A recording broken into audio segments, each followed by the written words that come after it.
Hey, happy Friday. Welcome back to Brewtifully Made. I'm excited about talking to you today about multidisciplinary, really in the vein of being a creative person. It seems like there's a lot of, discussion in some of the circles that I'm in about having that as a descriptive in your bio, and if that's okay, or do you have to stick with one medium? And I have lots of thoughts on that. So let's first pick the doodle that I'm going to do today, and maybe you'll doodle along with me. If you do, use the hashtag Brewtifully Made on social media. I do try to search for those to see if anybody is doodling along with me. So today, let's see what Wanna Draw selects. Looks like a mummy as a model. How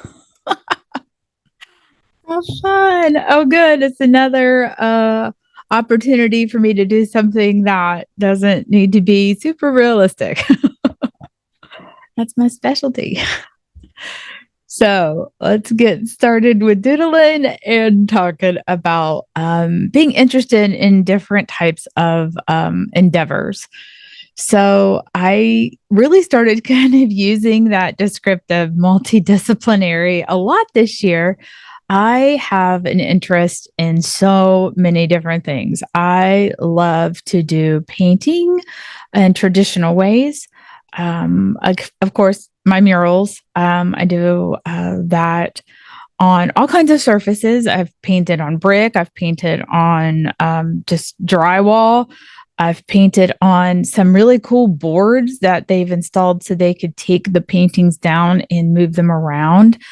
It really makes you think about what you're going to use for a medium. I've used house paint, primer included, acrylics, just really tried to make it last. And sometimes I'll have to prep the materials. Sometimes I don't because it's just a surface that I can paint right on. And the materials that I'm using, it has the primer or something that's going to help it last a lot longer already in it. But I've also not really had a whole lot of practice with some of the other, I guess, paint materials. And there are so many out there. Like I have never really taken a super in-depth watercolor class. I've done a couple watercolor classes online and I loved it. And it's just so freeing to try your hand at something and realize that you really can't control it. So it has to be its course. Like you can't control everything.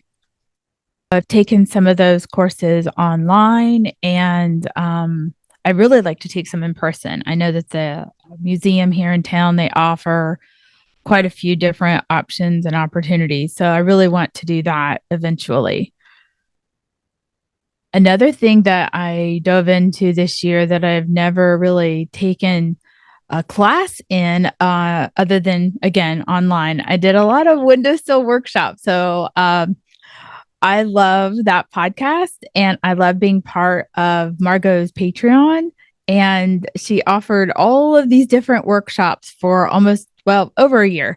And they had different artists presenting different lessons. And I did printmaking and I did paper art. And I remember wanting to get gouache paint, but I didn't know how to pronounce it. So I was so intimidated to go to an art store and ask for it because I didn't know how to say it and I didn't want to look like an idiot. And I'm just going to be totally transparent. That's one of the reasons I never did it because I didn't know how to say it. And I don't know why I just didn't look it up to figure out how do you say gouache and how do you use the materials because I think I painted on it was a canvas or something and it started to peel off and I'm like I have no idea what I'm doing, but I just practiced and played with it and tried it on different substrates and materials, and that's just kind of what you have to do. So you don't have to be professional 100% in every medium that you try, but you can still be interested in it. So I just think I had to share that because I just, I get intimidated by not knowing everything ahead of time. And I know I'm not alone in doing that. But I also love fiber art and sewing. I love to sew. I have sewed for decades. I used to make so many dresses and clothes for my daughters growing up, matching things, mother daughter dresses, their doll clothes. Oh my gosh, I did so many weddings. Bridesmaids dresses and veils and oh my gosh, just I can't even quilts and just sewing. So for years I've on like my fifth machine. Just love. I love sewing. I love fiber art. I do not know how to crochet and I do not know how to knit. I have a friend, Susan. God love you, Susan Farley. She came over and I think we spent like 6 hours. She's trying to teach me how to crochet. I made this huge lunch and we had just the best time outside trying in the gazebo trying to teach me how to crochet. And she's so good at it. And I wish I could do it. I want to like be able to look at a pattern and know what those words mean as you go along. And I'm just so envious of like everyone who started to do that at a young age with like grandparents, because I think that's where so many people say, yeah, I learned how to sew from or crochet from my grandmother or my aunt. And they can do it so fast and just make whatever. I love that. I just think that's just fascinating. And I love that Susan still, I'll send her patterns and pictures constantly now. And like, hey, look at this, look at this. Jewelry. I mean, there's so many beautiful things with crocheting and knitting. I just no idea. I have a knitting machine. I got one of the circle knitters that you put the yarn in and you rotate it with, or you turn the handle and you can knit a hat really fast. And I used the drill to make it go quicker. And I was like, oh, I'm going to burn this thing up and break it because it was so cool. I was making hats and sending them to like my granddaughters, my daughters, my mom. It was a lot of fun. And I still have that and, you know, got the pom poms for the top and stuff. So that's a lot of fun. I like doing that. I just love yarn. I love the texture of it and the feel of it, the colors.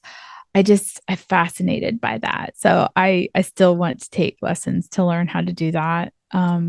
I love paper art. I love paper. I love the heaviness of paper, the colors that it comes in. I love tearing it and cutting it, layering it. It's just beautiful painting on it and then using that. I know Tracy English is one of my favorite paper artists just because I love how she takes all the textures and paints on it and then makes these beautiful collages and pictures and just there's darling. And so I love seeing her work and taking a class with her and it was just fabulous. It's just so pretty.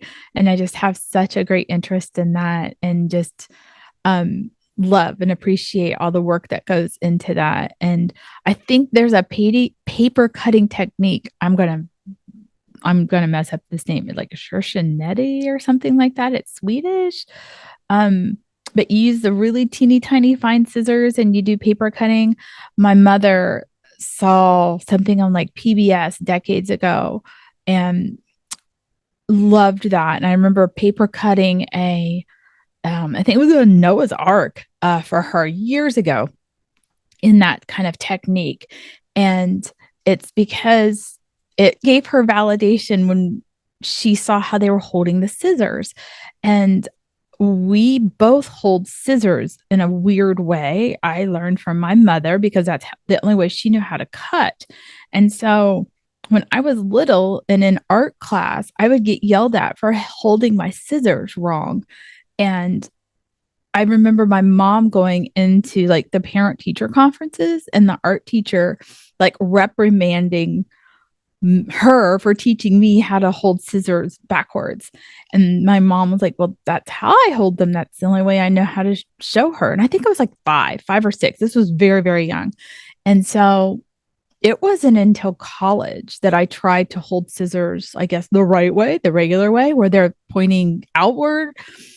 And my mother saw these two sisters on this show paper cutting, and they held their scissors like she did. And she was like, Trixie, oh my gosh, they're holding their scissors like we do. And so now I can hold them both ways, but it's just, it's a, I'll have to like take a picture. I do it.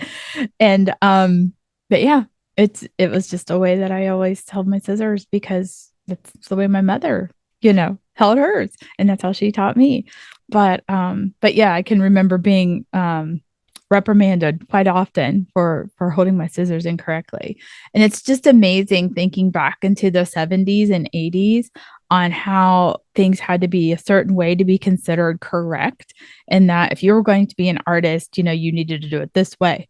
And there wasn't like this mindset of being able to do it your way. To me, that's just how I felt. I also grew up in Appalachia. So I don't know, maybe that was a mindset that they were worried that, you had to follow along maybe some bigger ideals and things from other areas and not really hold on to like your spin on it. I don't know. But yeah, so I think I had talked about earlier how I loved making paper dolls, and I used to draw faces all the time and like compare them against one another and which one looked prettier and which one was funnier, and I like didn't even think about them being different emotions and stuff like that. But it was just, how curly was this one's hair? How straight was this one's hair? Did this one have bangs? Their eye shapes, and just I would draw for hours and hours and hours like that. And so I loved drawing and sketching. And I can remember taking those classes in college for the first time.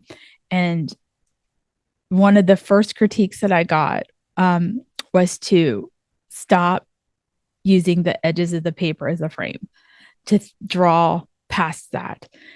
And it never had occurred to me. It was like it had to stay either centered or like right in the middle. I was so regimented to think that everything had to fit, instead of thinking, what if it expanded outside those edges? Pretend that you're very close up to it. And it was really hard for me to think like that for a very, very long time. And it was just fascinating to me to see other artists from other schools that had come from different states and even in the same state, but watching their work, and like that's how they were told to think freely. And I just never had that instruction. And it was just like, oh my gosh, I didn't know that you could break that rule. I thought that was a hard rule. And, never going to an art museum until I took my daughters with a field trip. I got to chaperone, and I remember going to the Cleveland Museum of Art with them and just wanting to stay there the entire day. I was just in awe. I was fascinated. And I mean, I was in my 30s, and that was the first time I had ever gone to a museum. And it was just mind blowing to me. And I loved it. And and I can remember looking up pictures and paintings and art books and things from the library, but seeing them in person and like how large of a canvas, like how do you get a canvas that big? And just, it was just fascinating to me. I just loved it. And to see sculpture, and getting to do that in college, that was so much fun, hand building. And I remember making, and I wish my mom still may have it. I don't think she does, but I can just remember making oversized pieces. Like I made the shoes that I had worn to prom, and they were like 2 feet long, and it was ginormous. And I just loved thinking that I could do that with clay, and firing it, and then glazing it and learning about glazes. And raku was my favorite. I just loved that sheen and the way that it changed color, and the way that you held it, and just never got to do that in high school. That was a college thing. And just loved that texture and getting to build something by hand. And that was a lot of fun. And I have a great appreciation for that. I don't do that on a regular basis at all. I do little sculpture, tiny little things, and love building things with wood, and I love working with my laser. And that kind of just blended into my graphic work because I love doing digital drawing and I love Procreate and I love the ability to use the pen as different brushes. And so there's so many cool different textures and things that you can replicate. And I just think that that's so much fun digitally. And it really stayed a huge step for me because I was taking pictures of my paintings and then bringing them in into Photoshop and being able to print them from that. And I'm like, oh my gosh, I'm saving an entire step. I can draw this natively as a digital file and now I can print it or I can have it put on merchandise and when I design a mural, I don't have to sketch it out and use color pencil and marker. I can do it digitally and then I can superimpose it onto the wall or the item and they can really see what it's going to look like. And that was a huge game changer for me. I love that. And it just, opened up a whole other world. But that medium alone is so much fun. I love doing that. And I love being able to think about all of the different ways that I love to create and turning them into something that I can share for someone to also enjoy. So if you think about the different ways that you like to make something and expanding on how it's traditionally used, like I was talking about fiber art and always sending my friend Susan like jewelry and everybody thinks of crocheting as sweaters and stuff, but I've been finding these beautiful like necklaces and patterns for earrings and headbands and all of these things that are in crochet, like granny squares. It's not just an Afghan anymore. I have so many cardigans and sweaters, and I would send them like, you got to make these and sell these because they're like one of my favorite things. They're just beautiful. And she's like, I didn't even think about it being past an Afghan or a blanket. And people love wearing, you know, yarn items. So, uh, past like I guess, traditional sweater. So I think if you also look at, wrapping paper and cards, and if you have that work done and you do a really beautiful photo of it, you can take that and put that as a repeat pattern on all kinds of things. You can print the knit in the crochet design on tote bags and like I said, cards and journals. And it's so pretty and you get to share it that way too. So I think if you have an interest in different types of art, think of different ways that you can share it and in really diversify your portfolio too. Because I think that a lot of people think, okay, I only like to do sculpture, but sculpture can translate into beautiful photography and it can be placed on items. It can inspire a repeat pattern. I mean, a beautiful piece of sculpture, take that into digital format, repeat it, and put it on a really pretty texture background. I would wear that as a dress or a shirt. I mean, that would be amazing. Just don't think of it as the only, I guess, substrate or item that you're making, and that's the only way that you can use it. There's lots and lots of different ways that you can take your work and really offered in a variety of ways for people to enjoy it. I might not be able to buy a $5,000 piece of pottery, but if I have it as a note card and they're thank you cards that I can frame or share with friends, I can buy a pack of those and get to enjoy seeing it and looking at it just as much if I didn't have the $5,000 to buy it. So it's think about different ways that you can share all of your interests and different. I think about, like I talked about Tracy's work.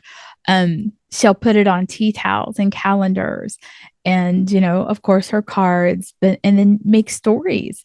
And it's wonderful that she's, okay, I've got this one piece with this beautiful paper, collage on it, but offering it in different cute ways to enjoy it on a pillow as a throw, a puzzle.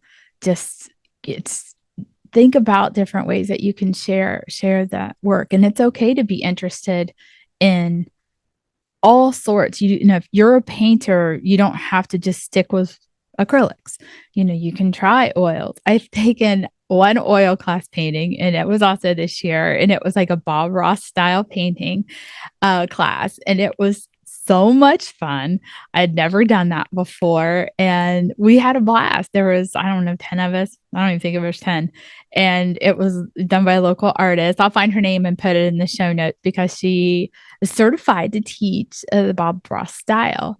And it was so much fun. And I just had a blast. That was organized by a friend, Dave Sherrill. His little handle on Instagram and everything is Dave Ruins Art. And I say Lil, this man, this guy, I swear, he has been featured all over in Newsweek and Board Panda. He takes thrifted art and creates amazing, fun, like pop culture pieces from it. And he takes his pieces and makes, I've got magnets. Now he had this black velvet art with like horror pictures drawn on it, and I did this recycled jewelry box, and I put his little magnets that he created from his art. He has calendars, just awesome. Mel, his wife, another phenomenal fiber artist. She does crocheting. Oh my gosh, she has knit hats. She has animals. I just got this cutest chicken nugget from her, and it reminded me of when my kids were little, and I had to make a felt outfit for the chicken nugget because I love working with felt. And I'm like, I love her pieces. I told her, I'm like, I need like 5 more of these because I want to do the whole series of when my kids were little. They had the chicken nuggets from the Happy Meals that were Halloween dressed. And I had to like make the little pumpkin one, but now I want to do the rest. And I'm serious, Mel. I need like 5 more. I really want to do this. But I'll link all of these artists and all the classes or ways to take the classes in the show notes because it's important to learn other mediums. You never know what you're going to fall in love with. You never know what's going to spark an interest to continue down a path doing something with a new tool or a new medium. And it's totally okay to explore that. And it really expands your style and it really expands your knowledge and you learn so much. And don't be afraid. Don't be like me and not do something because you're too embarrassed to figure out how in the world to say something correctly. It's totally okay to botch it. Just try, laugh it off, and not be so concerned that you have to know how to do it 110% before you can dive in. That's the beauty of learning something new and having interests in all of these different forms of art. It's freeing and you have permission. You have my permission to try it. Not that you need it, but us as artists always seem to talk about, well, I never knew I could do that. Who in the world? Why are we waiting on someone to give us permission to do something? I don't understand where that comes from. It's totally okay to try. I mean, the first thing that you do is never going to be a masterpiece ever. It's just not. And that's the beauty of like when you're little growing up and you're learning how to do something and everyone's like, yay, you tried. If you need that pat on the back, tag me, let me know that you're trying something for the first time. You know, you're going to get that, yay, you tried, you did it, you jumped in, you said it wrong, but you tried anyway. You are going to get that from me because I am right there with you. There are tons of things that I still want to learn how to do, still trying to learn how to do, still taking classes to learn how to do. Um, and it's totally okay to not do them perfectly. I mean, perfect is underrated. Nobody wants perfect. Nobody wants it to be like this flawless thing. Who can relate to that? Who can relate to something being flawless? And, you know, just, I don't ever want to feel like there's a threshold that I'm going to hit and that is it. There's no fun in that. Where's the beauty in that? It just that means it's done. I don't want it to be done. I want it to continue. I just, there's no fun in perfection. You know, you just don't feel I don't know. There's not a sense of accomplishment when it's like exactly right. I can look at something and I was like, man, I could have done a little bit more now that I, stepped away. And that's okay. That's totally okay. Nothing has to be 100%. We're never going to be 100%. At the end of our lives, it's not like, oh, that was it. She achieved everything. It's there's always going to be like, man, really wish that person was still around because there's so much more that they can do. It's not like, oh, that was it. That was their limit. There's always more that you could have said. There's always more that you could have done.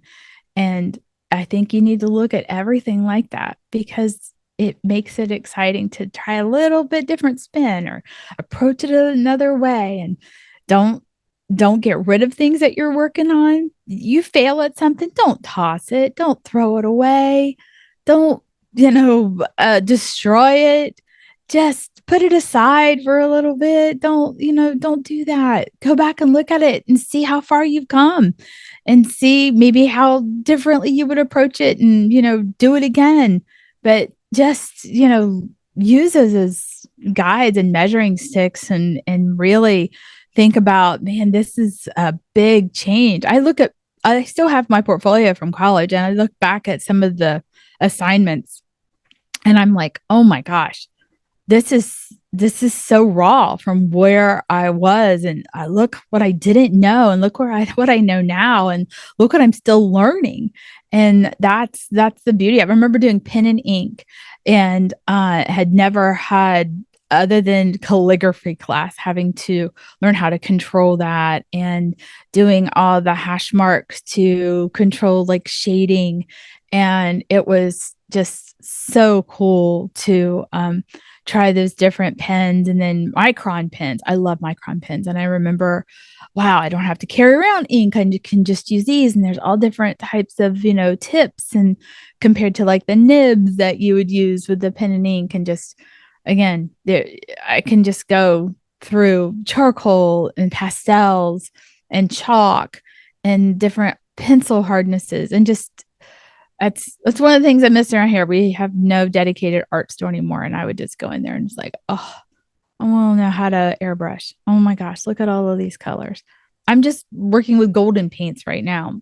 I've worked with acrylics. Of course, it was always just the inexpensive acrylics that you could get. Never knew. Golden's been around for 100 years, I think. Never knew about these paints. Never had got to practice with them. Never got to mix something that's got such heavy pigment.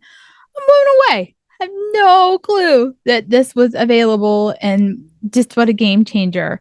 And learning how to paint a little bit more freely and abstractly. And that is totally something that is new to me. So I just feel like there's no reason in the world for you to not try something new. And there's no reason in the world that you can't be known as a multidisciplinary artist as well.